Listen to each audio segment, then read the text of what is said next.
नमस्कार दोस्तों, अतुल्य भारत पॉलिटिकल साइंस में आपका हार्दिक स्वागत है। हम नीति निदेशक तत्व पढ़ रहे थे दोस्तों, और नीति निदेशक तत्व में हमने पहला पार्ट पढ़ लिया था समाजवादी आदर्श।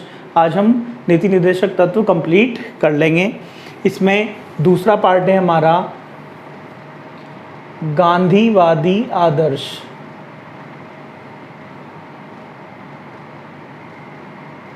गांधीवादी आदर्श। और दोस्तों, गांधीवादी आदर्श की बात करें तो गांधीवादी आदर्श में उन नीति निदेशक तत्वों को शामिल किया जाता है जिनका संबंध गांधी जी की विचारधारा से होता है। ठीक है दोस्तों, इसमें पहला नीति निदेशक तत्व आता है गांधीवादी आदर्श में अनुच्छेद 40।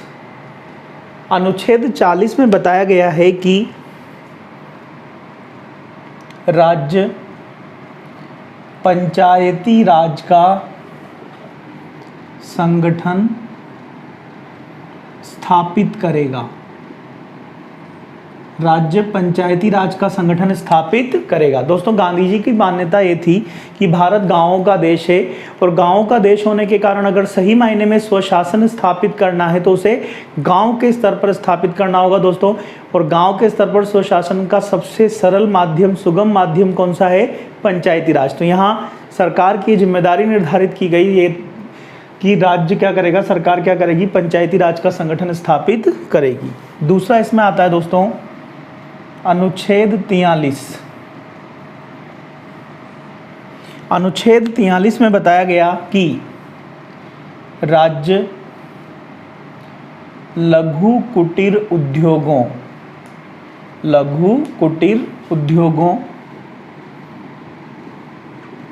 के प्रोत्साहन की व्यवस्था करेगा।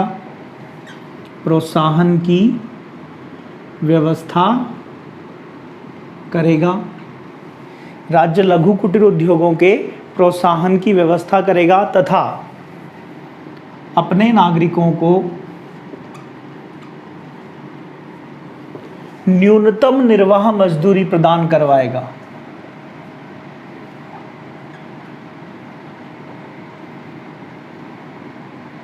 न्यूनतम निर्वाह मजदूरी प्रदान करवाएगा।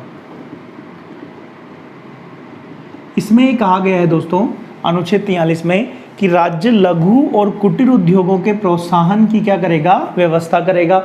गांधी जी की मान्यता थी कि हैवी इंडस्ट्रियलाइजेशन, भारी मशीनीकरण या औद्योगिकरण जो है वो भारत के लिए उचित नहीं है, क्योंकि भारत जो है गाँव का देश है, और या मूल रूप से जो कच्चा माल आता है वो खेती से आता है। तो अगर हमें मैक्सिमम लोगों को रोजगार देना है तो हमें हैवी इंडस्ट्रियलाइजेशन ना करके लघु कुटीर उद्योगों की क्या करनी चाहिए? स्थापना करनी चाहिए। इसे गांधी जी का मान्यता थी।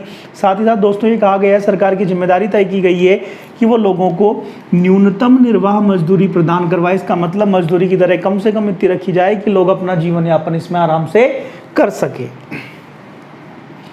तीसरा बताया गया दोस्तों इसमें अनुच्छेद 47।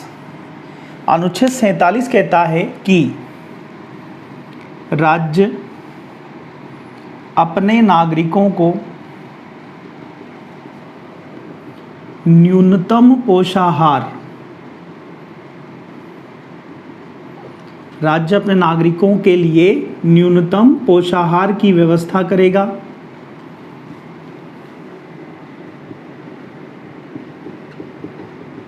तथा मद्य निषेध करेगा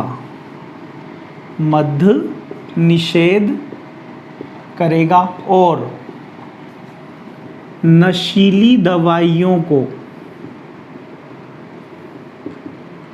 प्रतिबंधित करेगा। तीन बातें इसमें आती है दोस्तों। पहली बात है कि राज्य अपने नागरिकों के लिए क्या करेगा? न्यूनतम पोषाहार की व्यवस्था करेगा। दूसरी बात मद्य निषेध करेगा, और तीसरी बात नशीली दवाइयों को प्रतिबंधित करेगा। कैसे?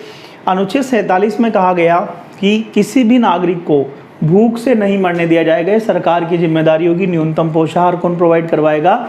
गवर्नमेंट, स्टेट प्रोवाइड करवाएगा। अगली बात दोस्तों, मद्य निषेध। जितने भी नशे हैं, शराब, गुटखे, बीड़ी, तंबाकू, उनको क्या करा जाएगा? प्रतिबंधित करवाया जाएगा। नशीली दवाइयों को सरकार क्या करेगी? प्रतिबंधित करेगी। ठीक है दोस्तों, सरकार ने इसके लिए काम भी किया। जैसे मद्य निषेध की अगर अपन बात करें, या न्यूनतम पोषाहार के तहत तो अन्नपूर्णा योजना की संचालन किया जा रहा है। मद्य निषेध के तहत आपके बिहार सरकार ने, गुजरात सरकार ने शराब को प्रतिबंधित किया, भारत सरकार ने गुटखे को प्रतिबंधित किया, नशीली दवाइयों को भारत सरकार टाइम टू टाइम प्रतिबंधित करती आई है। चौथा बताया गया दोस्तों यहाँ पर अनुच्छेद 48 अनुच्छेद 48 में कहा गया कि राज्य कृषि एवं पशुपालन का संगठन बनाएगा तथा दुधारू पशुओं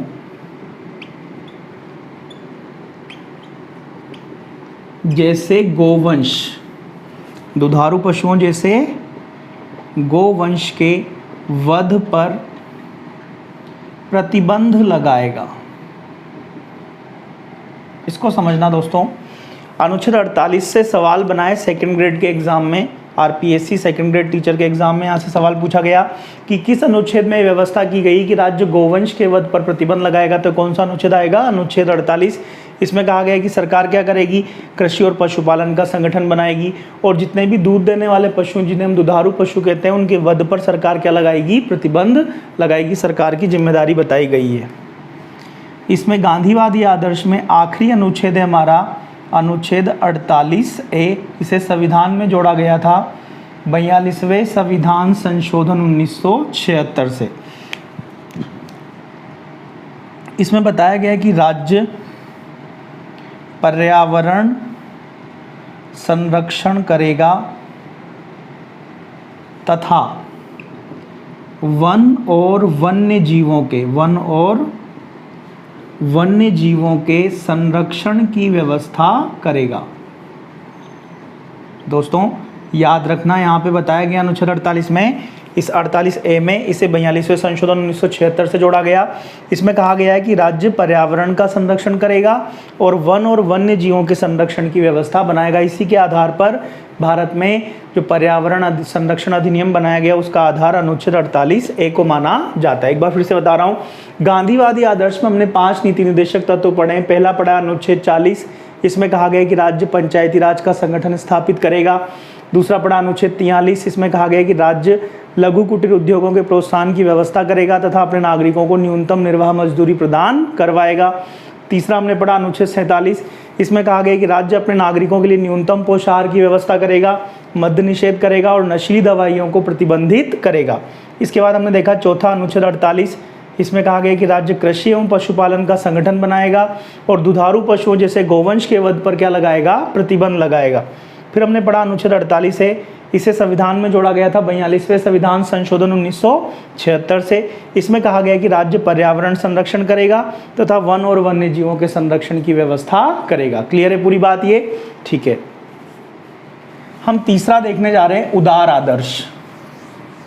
गांधीवादी आदर्श के बाद में हमारे नीति निर्देशक तत्वों का आखिरी भाग है उदार आदर्श।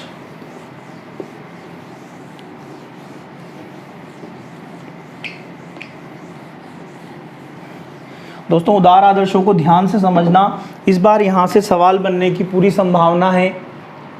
उदार आदर्श इनको कह सकते हैं, उदारवादी आदर्श इनको कहा जा सकता है। इसमें पहला अनुच्छेद आता है अनुच्छेद 44, बहुत महत्वपूर्ण अनुच्छेद है अनुच्छेद 44।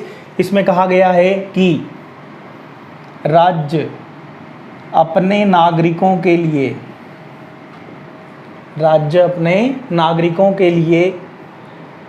यथाशीघ्र पंचायती राज अधिनियम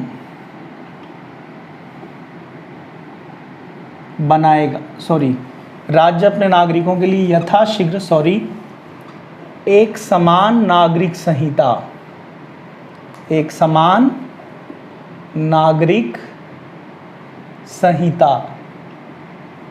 यूनिफॉर्म सिविल कोड, एक समान नागरिक संहिता स्थापित करेगा। राज्य अपने नागरिकों के लिए क्या स्थापित करेगा? एक समान नागरिक संहिता यूनिफॉर्म सिविल कोड स्थापित करेगा। ठीक है दोस्तों, यहां पर एक बात आई है, एक समान नागरिक संहिता या यूनिफॉर्म सिविल कोड क्या होती है? एक समान नागरिक संहिता किसे कहा जाता है, इसको समझना दोस्तों। एक समान नागरिक संहिता किसे कहा जाएगा? तो सभी धर्मों के लोगों के लिए व्यक्तिगत कानून, सभी धर्मों के लोगों के लिए व्यक्तिगत कानून जिन्हें पर्सनल लॉ कहा जाता है, वो एक समान बनाना, एक समान बनाना ही क्या है, एक समान नागरिक संहिता।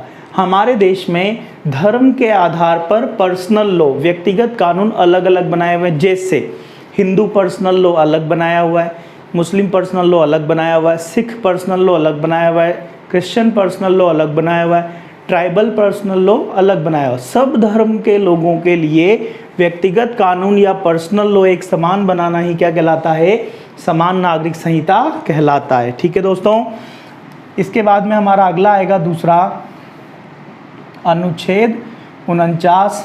अनुच्छेद 49 में कहा गया है कि राज्य सार्वजनिक संपत्ति, संसाधन, वस्तुएं, सार्वजनिक महत्व के स्थल, सार्वजनिक महत्व के स्थल आदि का संरक्षण करने की व्यवस्था बनाएगा। आदि का संरक्षण करने की सरकार क्या बनाएगी, व्यवस्था बनाएगी। किस किस का, सार्वजनिक संपत्ति का, सार्वजनिक संसाधन का, सार्वजनिक वस्तुएं, सार्वजनिक महत्व के स्थल। ठीक है दोस्तों, इनका संरक्षण करने की जिम्मेदारी किसको दी गई है, सरकार को दी गई है, राज्य को दी गई है अनुच्छेद 49 में। तीसरा आएगा अनुच्छेद 50। अनुच्छेद 50 में कहा गया है कि राज्य कार्यपालिका और न्यायपालिका, कार्यपालिका और न्यायपालिका का पृथक्करण सुनिश्चित करेगा।